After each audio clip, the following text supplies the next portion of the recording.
Well, Jeff, this has really been informative, and I'm sure our students are really going to appreciate it. But before I let you go, I've got at least one more question.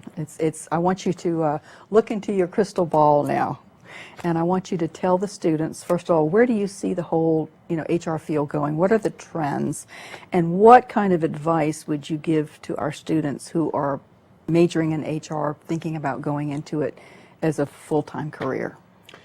Great, be happy to comment on that. Well, let me first start with trends, and one that is a bit troubling to me. And it starts with a dinner that I had last night with a group of 10 people.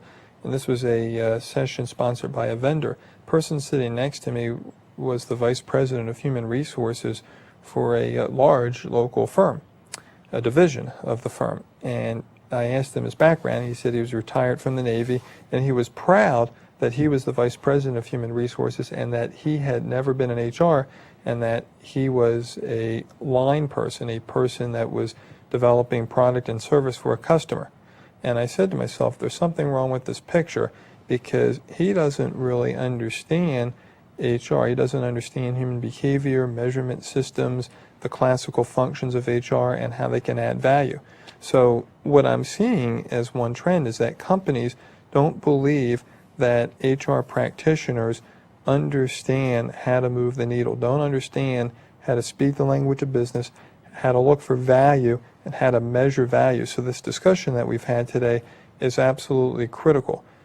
So in that regard, individuals should actually and absolutely step outside of an HR curriculum and take a class or two in accounting.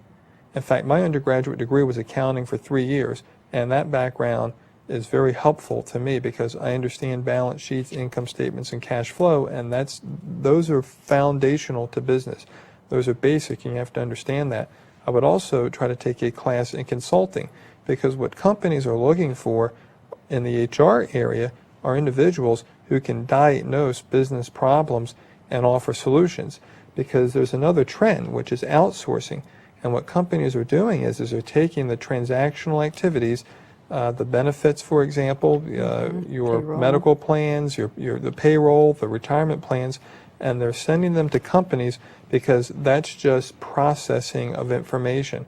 Right. And so what companies want are individuals who have a consulting orientation, can identify problems and solutions, and who are also innovative and can design perhaps new services to help the company be more capable.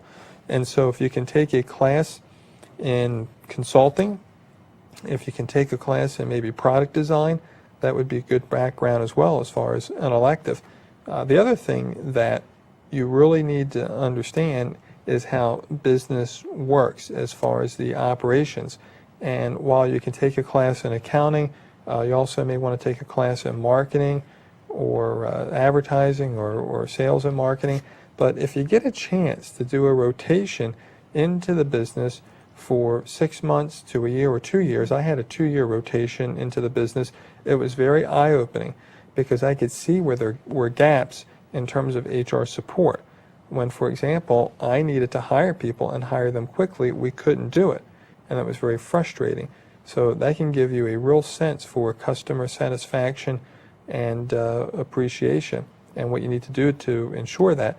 The other thing that is very important to do is start thinking about a mentor, someone who has skinned his or her knees, has learned through trial and error, and can share his or her experiences with you so that you understand in a proactive sense what it is that you would be getting into and how to deal with certain situations, opportunities and difficult situations. And there are many different ways to get a mentor. The Alumni Association for UMUC has a mentor program. You can also seek a mentor when you get into your new job.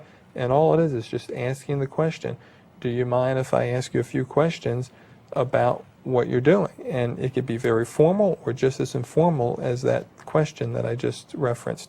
So those are some thoughts that I have in terms of trends and opportunities to prepare oneself for a profession in human resources. Yeah. Well, again, I think you're really giving us some valuable information, and I guess the way I try to explain to the students to try to sum up what you've just said is instead of continuing to operate here at ground level, you've got to start thinking strategically. You've got to get 10,000 Absolutely. feet up. You've got to be able to Absolutely. connect the dots. Right. You've got to see the big picture. You've got to speak the language, Absolutely. not just stay in your own little HR domain with That's the it. HR language. Right. So, I mean, that's really what it's all about. And if they're going to, as we keep talking about getting a seat at the table, Right. then if you want to be invited, then you've got to give manager, upper management, good reason to Right. believe that you belong at the table. And don't underestimate the value and criticality of continuous learning. Individuals need to Yep. subscribe to business literature, Fortune, the Wall Street Journal. I read 3 newspapers a day, and I read 4 periodicals, Business Week and Fortune among them. You need to scan the internet and look for trends, and you need to absorb a lot of information, because if you're going to be a human resources consultant, you have to have a very broad database, and you get that through reading. And oh, by the way, read nonfiction as well. I'm sorry, fiction. You Yeah. want to read some fiction, some novels, to improve your ability to absorb, assimilate, and comprehend information. Great.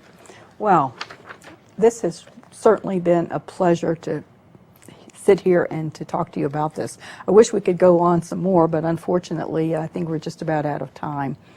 Jeff, again, thank you so much on behalf of UMUC and our students for agreeing to do this. We really do appreciate it. You're very welcome. Good luck, students.